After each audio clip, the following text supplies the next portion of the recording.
السلام علیکم ورحمۃ اللہ وبرکاتہ۔ بسم اللہ الرحمن الرحیم۔ سامعین و ناظرین، کامل کیلانی کے ترجمے کا سلسلہ چل رہا تھا، بعد میں اس کو ملتوی کر دیا گیا تھا، موقوف کر دیا گیا تھا۔ اب آئیے واپس اس سلسلے کو جاری کرتے ہیں اور آج ایک اور کتابچہ شجرۃ الحیات کا ترجمہ شروع کرتے ہیں، جس میں ایک بیوہ ماں اور اس کے بیٹے یوسف کی کہانی کو بیان کیا گیا ہے۔ اگر آپ کامل کیلانی کے کتابچوں کا ترجمہ دیکھنا چاہتے ہیں تو کامل کیلانی کی کتابچوں کا اردو ترجمہ نامی پلے لسٹ میں جا کر دیکھ سکتے ہیں۔ اب آئیے ٹائم کو غنیمت جانتے ہوئے ترجمہ شروع کرتے ہیں۔ بسم اللہ الرحمن الرحیم۔ النبات الشافی، شفا دینے والی گھاس۔ یوسف الصغیر، چھوٹا یوسف۔ یوسف موصوف ہے اور الصغیر اس کی صفت ہے۔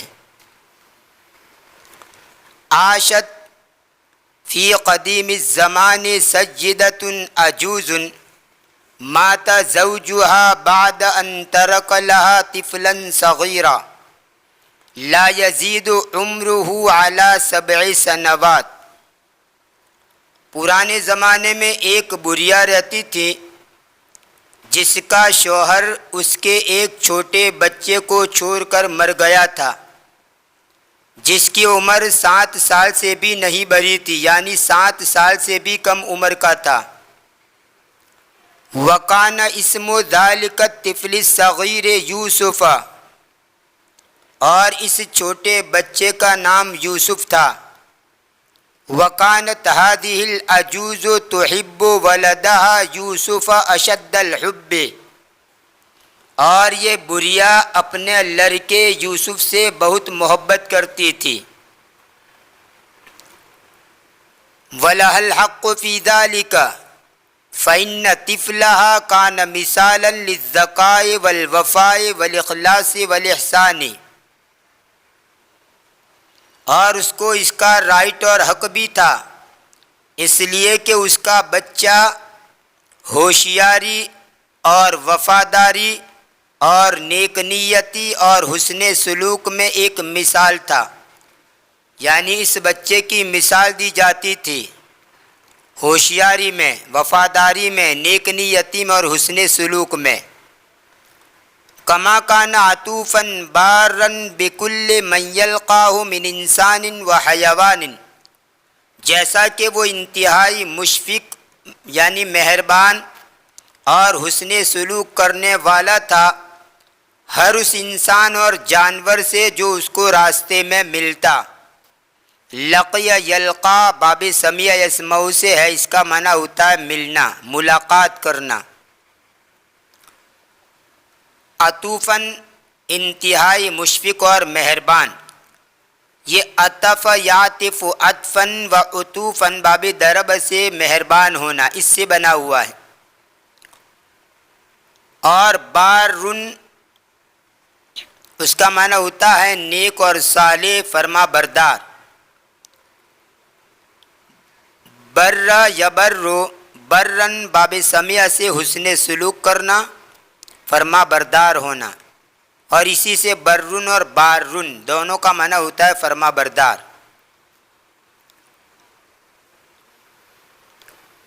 الارملۃ العجوز، بڑھیا بیوہ۔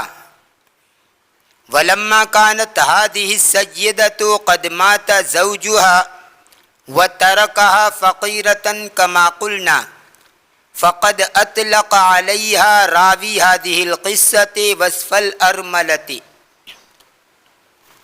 اور جب یہ سیدہ جس کا شوہر مر گیا تھا اور اس نے اس کو فقیری کی حالت میں چھوڑا تھا جیسا کہ ہم نے کہا، تو اس قصے کے راوی یعنی نقل کرنے والے نے اس کو بیوہ سے متصف کر دیا، یعنی اس کو بیوہ کہہ دیا۔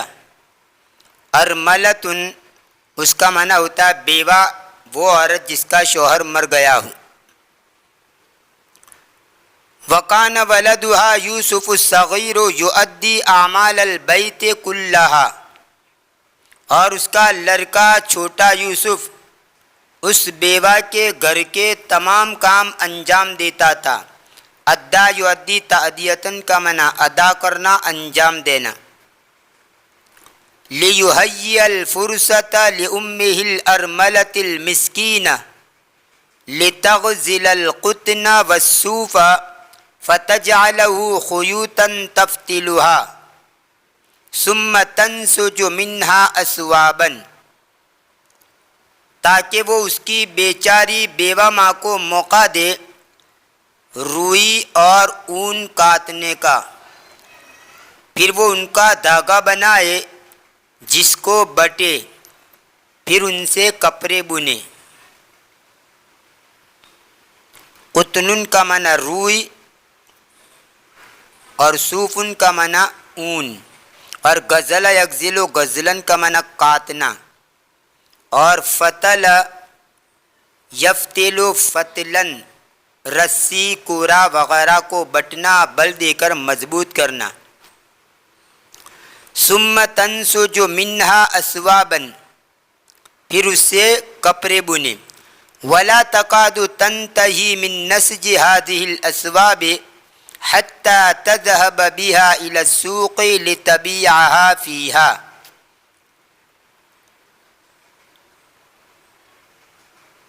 اور ان کپڑوں کو بننے کے بعد وہ ان کو بازار لے جاتی تاکہ وہ اس بازار میں ان کو بیچے. وَتَقْتَاتَ بِثَمَنِهَا هِيَ وَابْنُهَا يُوسُفُ الصَّغِيرُ الَّذِي كَانَ يَعْمَلُ طُولَ يَوْمِهِ دَائِبًا عَلَى كَنْسِ الْبَيْتِ وَتَنْظِيفِ غُرَفِهِ وَغَسْلِ أَرْضِهِ وَطَبْخِ الطَّعَامِ وَتَهْيِئَتِهِ وَتَعَهُّدِ الْحَدِيقَةِ، اور اس کے ذریعے وہ اور اس کا چھوٹا بیٹا یوسف غذا حاصل کرے. جو بیٹا پورے دن کا کام کرتا تھا، جو گھر کو جھاڑو دینے اور اس کے کمروں کو صاف کرنے اور اس کے فرش کو دھونے اور کھانے پکانے اور اس کو تیار کرنے اور باغ کی نگرانی کرنے کا پابند تھا. اردن کا معنی زمین بھی ہوتا ہے، یہاں پر اردن سے مراد فرش. تعہد یتعہد تعہدن، اس کا معنی ہوتا ہے نگرانی کرنا. اور دائبہ ید ابو دعبن، باب سمیع سے عادت بنا لینا، کسی چیز کو معمول بنا دینا. غرفتن کمرہ، اس کی جمع آتی ہے غرفن. طول یومن کا معنی پورا دن.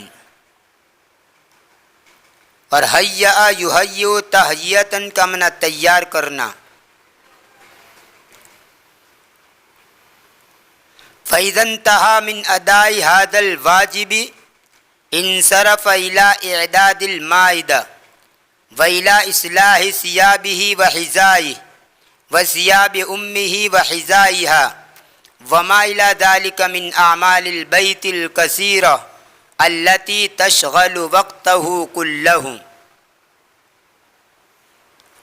جب وہ اس ڈیوٹی کی ادائیگی سے فارغ ہو جاتا تو دسترخوان کو تیار کرنے، اس کے کپڑے اور جوتے اور اس کی ماں کے کپڑے اور جوتے درست کرنے، اور اس کے علاوہ گھر کے وہ بہت سے کام جو اس کے پورے وقت کو گھیر لیتے ہیں، ان کاموں میں لگ جاتا. حذا ان کا معنی جوتا، اس کی جمع آتی ہے احذیتن. ثوبن کپڑا، اس کی جمع ہے ثیابن. انتہا ینتہی انتہاءً، اس کا معنی ہوتا ہے رک جانا، فارغ ہو جانا، مکمل ہو جانا. قرآن کریم کے اندر ہے ما آتاکم الرسول فخذوہ وما نہاکم عنہ فانتہوا، جو کچھ بھی رسول تم کو دے اس کو لے لو، اور جس سے روک دے اس سے رک جاؤ. یہاں انتہا کا معنی رکنا ہے. اس آیت کریمہ کے اندر، لیکن یہاں پر کتاب کے اندر یہاں جو انتہا ہے یہاں اس کا معنی کریں گے فارغ ہو جانا، اس واجب کی ادائیگی سے جب وہ فارغ ہو جاتا۔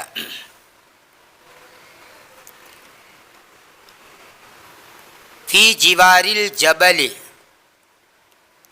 پہاڑ کے پڑوس میں، پہاڑ کے قریب۔ وکانت الدار التی یسکنانها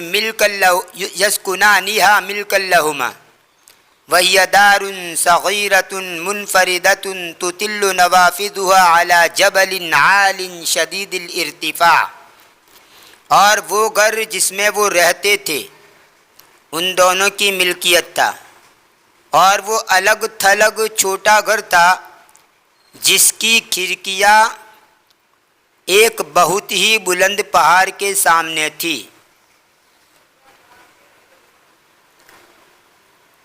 اطل یطل اطلالا، اس کا معنی ہوتا ہے جھانکنا، اوپر سے دیکھنا، سامنے آنا، قریب ہونا، آگے کی طرف نکلا ہوا ہونا۔ اسی سے المطل علی الشیء، سامنے، جیسے اگر یوں کہنا ہو محل باغ کے سامنے ہیں تو آپ یوں کہیں گے القصر مطل علی الحدیقۃ، اور منفردۃ کا معنی علیحدہ، الگ تھلگ، نافذۃ کا معنی کھڑکی، روشندہ، اس کی جمع آتی ہے نوافذ، اور عالن یہ علا یعلو، علواً بلند ہونا، اس سے یہ عالن یہ اس میں فاعل کا صیغہ ہے۔ جبل پہاڑ، اس کی جمع آتی ہے جبال۔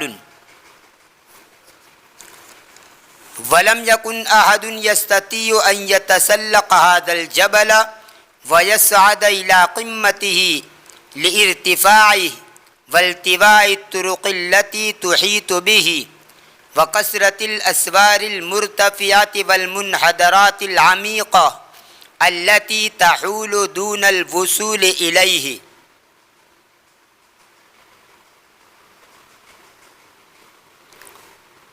اور کوئی بھی آدمی اس پہاڑ پر چڑھنے اور اس کی چوٹی تک پہنچنے کی طاقت نہیں رکھتا تھا،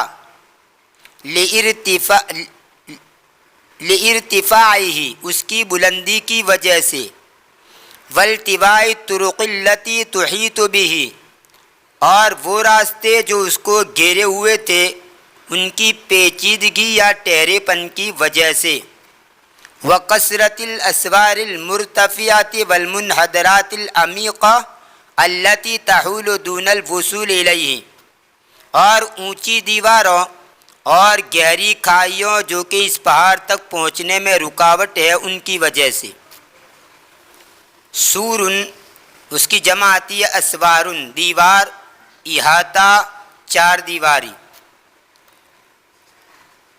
کھیت کے اطراف کے اندر تاروں کا جو احاطہ کیا ہوتا ہے اس کے لیے آپ کہیں گے سورن من اسلاکن شائکہ، سورن من اسلاکن شائکتن، یعنی خاردار کانٹے والے تاروں کا احاطہ۔ اگر یوں کہنا ہو کہ ہمارے کھیت کے بارڈر میں خاردار تار لگے ہوئے ہیں، یا یوں کہنا ہو کہ ہمارا کھیت گھیرا ہوا ہے خاردار تاروں سے، تو آپ اس کے لیے عربی میں یہ جملہ کہیں گے حقلنا محاط بسور من اسلاک شائکہ۔ حقلنا محاط یعنی ہمارا کھیت گھرا ہوا ہے، بسور من اسلاک شائکہ، خاردار تاروں کے ذریعے، خاردار تاروں کی دیوار سے، اور مرتفعۃ کا معنی بلند۔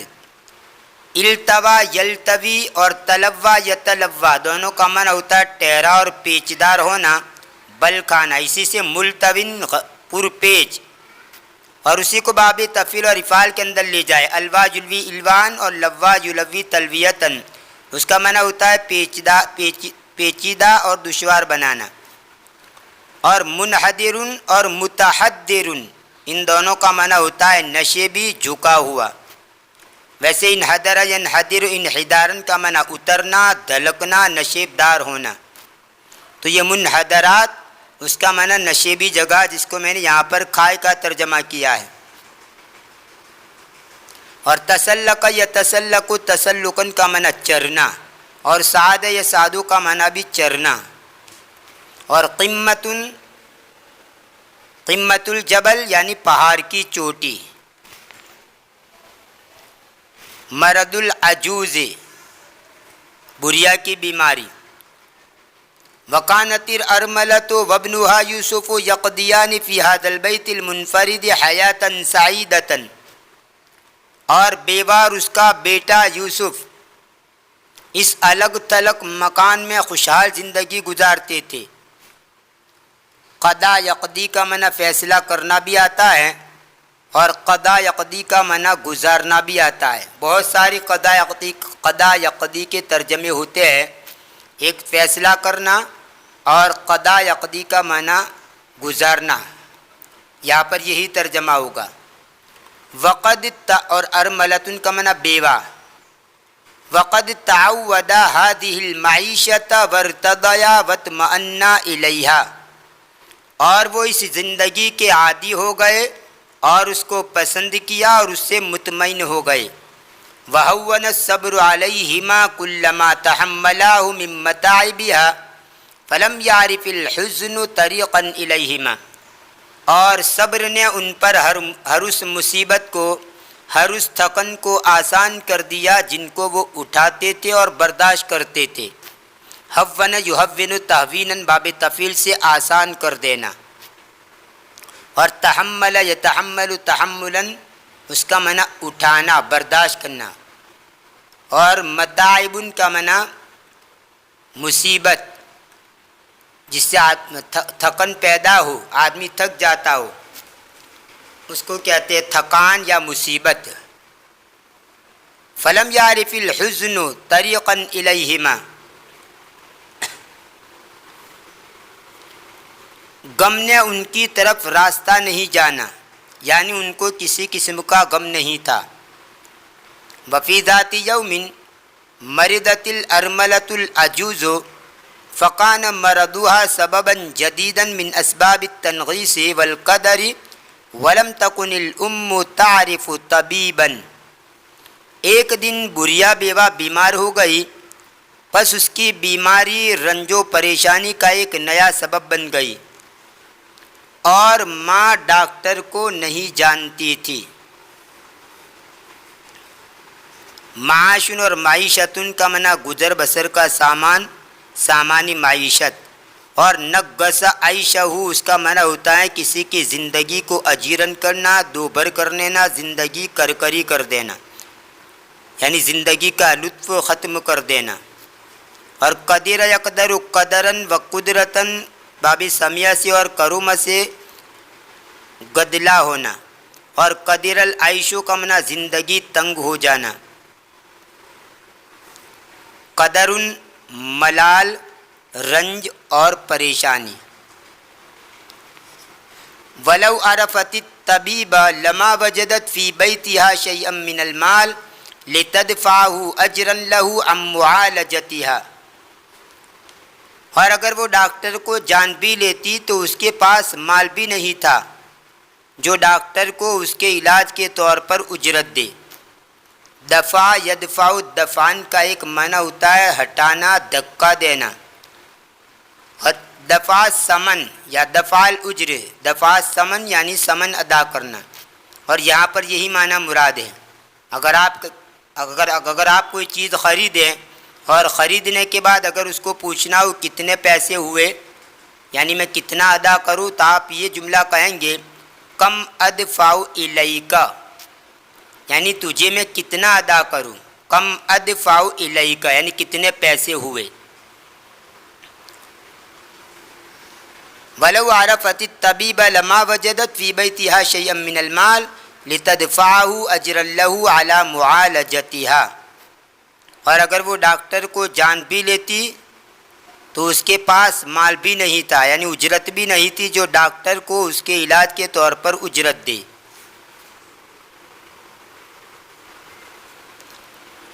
یہ واقعہ جو ہے کچھ لمبا سا ہے، ایک ہی ویڈیو کے اندر پورے واقعے کو بیان نہیں کیا جا سکتا۔ انشاءاللہ وقتاً فوقتاً اس واقعے کا تھوڑا تھوڑا حصہ ترجمہ کر کے آپ کے سامنے پیش کیا جائے گا۔ خیر، یہ اس واقعے کا ابتدائی حصہ ہے۔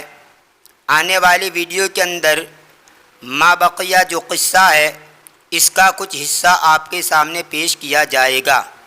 تب تک کے لیے انتظار کیجئے۔ اور ایک بات پھر کہتا چلوں اور بار بار میں اس بات کی طرف توجہ دلاتا ہوں کہ جب بھی کوئی ادب کی کتاب پڑھی جائے تو اس کی تعبیرات کی طرف نظر رکھی جائے کہ کسی بھی جملے کی عربی کے اندر کس طرح تعبیر استعمال کی گئی ہے۔ بار بار میں یہ دہراتا رہتا ہوں کہ ہر زبان کے اندر تعبیرات کی بڑی اہمیت ہیں۔ ان تعبیرات کو ذہن میں رکھ کر اپنے اعتبار سے اپنی شب و روز کی زندگی کے اندر بھی اس کو استعمال کیا جائے۔ تو اب تک آپ کے سامنے جو عبارت نقل کی گئی، جس کا ترجمہ کیا گیا، آپ دیکھ سکتے ہیں کہ اس کے اندر کیسی کیسی تعبیرات سامنے آئی۔ اس لیے تعبیرات کو ذہن کے اندر رکھیے۔ صرف سرسری ترجمہ کر لینا یہ کوئی کمال کی بات نہیں ہے۔ کتاب کے اندر دیکھ کر سرسری ترجمہ کر لینا یہ کمال کی بات نہیں ہے۔ اگر اسی بات کو آپ کو منہ پہ کہا جائے، زبانی کہا جائے، اس کا ٹرانسلیٹ کر کے واپس کہا جائے کہ اس کا عربی بناؤ، اور پھر آپ عربی بنا دے تو کہا جائے گا کہ آپ کو عربی زبان کے اوپر عبور حاصل ہو گیا۔ ورنہ ہر زبان کے اندر ترجمہ کر لینا کوئی کمال نہیں ہے۔